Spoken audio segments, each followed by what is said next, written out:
পরিবার পরিজন ছেড়ে কিছু মানুষ অসহায় পথচারী বা শ্রমজীবী মানুষের পাশে ইফতার নিয়ে হাজির হচ্ছেন প্রবীণ সেবা ফাউন্ডেশনে। আত্মতৃপ্তিতেই এমন সব মানুষের পাশে দাঁড়াতে এমন উদ্যোগ নিয়েছেন বলে জানান তারা। মানিক হোসেনের ক্যামেরায় মাহমুদুল হাসানের রিপোর্ট। আমি রিকশা চলাই, আমি এখানে ইফতারি করি। আমাকে উজ্জ্বল ভাই খুব ভালো। হানিফ মিয়া পেশায় রিকশা চালক।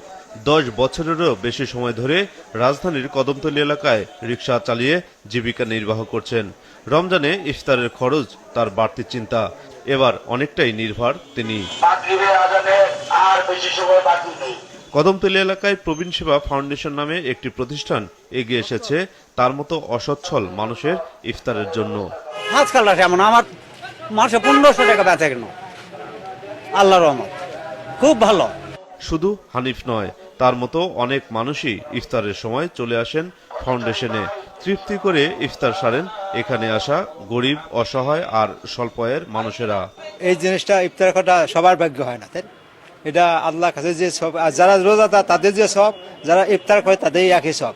সবাই এক এক জায়গাতে এক এক জায়গায় একখানে হয়ে সবাই ইফতার করি, সবার তো ভালো লাগে। গতবারও করছি, এখানে মাস ব্যাপী আমাকে ইফতার করাইছে, এবারও করি। এলাকার অসচ্ছল আর অসহায় মানুষদের পাশে দাঁড়াতে পেরে খুশি আয়োজকরাও। জানান সুযোগ সামর্থ্য অনুযায়ী আজীবন পাশে থাকবেন তারা। অনেক মানুষ দেখা যায় আজান দিচ্ছে কিন্তু ইফতারি করার মতো কোনো জায়গা নেই, কিন্তু আমরা এখানে প্রতিদিন এভাবেই প্রতি বছরের নেই, এবছরে এরকম 200-250 লোক আমরা প্রতিদিন ইফতারি করাই। সকল শ্রেণীর মানুষের সাথে আমাদের রোজার যে আসলে যে শিক্ষা, সেখানে ভেদাভেদ বলে সবাই একটা জায়গায় এসে করা, এটা অন্যরকম একটা আসলে ভালো লাগে। দুঃখীদের মাঝে অনেকেই পথচারী, অনেক সময় ইফতার করতে পারেন না, ইফতারের ব্যবস্থা তাদের নেই, তাদেরকে এখানে আমরা আমন্ত্রণ জানাই ইফতার করার জন্য।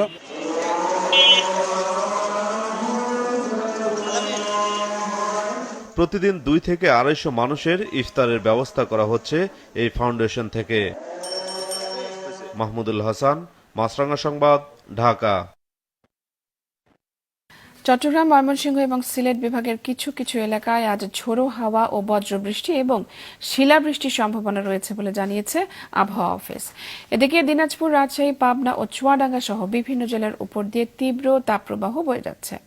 এছাড়া মৃদু থেকে মাঝারি তাপপ্রবাহ বইছে রংপুর, পঞ্চগড়, নীলফামারী, মৌলভীবাজার, রাঙ্গামাটি এবং বান্দরবান সহ বিভিন্ন জেলায়। একই তাপপ্রবাহ ঢাকা ও বরিশাল বিভাগের বিভিন্ন জেলাতে এবং আগামী কয়েকদিন তা অব্যাহত থাকার কথা জানিয়েছে আবহাওয়া অফিস। আজ দেশের সর্বোচ্চ তাপমাত্রা রাজশাহীতে 42 ডিগ্রি সেলসিয়াস। দাবদাহে সেখানে প্রতিদিনের কাজকর্ম ব্যাহত হচ্ছে মানুষের। জরুরি প্রয়োজন ছাড়া ঘরের বাইরে বের হচ্ছেন না মানুষ। চট্টগ্রামের বাকলিয়ায় শুটকির হিমাগারে অ্যামোনিয়া গ্যাস থেকে বিস্ফোরণে অগ্নিকাণ্ডের ঘটনা ঘটেছে। এতে আহত হয়ে চট্টগ্রাম মেডিকেল কলেজ হাসপাতালে চিকিৎসাধীন আছেন 4 জন। গতরাত 1টার দিকে নগরীর রাজখালীতে হাজী জনতা কোল্ড স্টোরেজ এই বিস্ফোরণ এবং অগ্নিকাণ্ডের ঘটনা ঘটে। এতে 4তলা ভবনের দেয়ালের কিছু অংশ এবং জানালা ভেঙে পড়ে। 2 ঘন্টার চেষ্টায় ভোরে আগুন নিয়ন্ত্রণে আনে ফায়ার সার্ভিসের 7টি ইউনিট। ভবনটি ঝুঁকিপূর্ণ ঘোষণার পর সরিয়ে নেওয়া হয়েছে বাসিন্দাদের। ব্যবসায়ীদের দাবি, হিমাগারে কয়েক কোটি টাকার শুটকি মজুদ ছিল।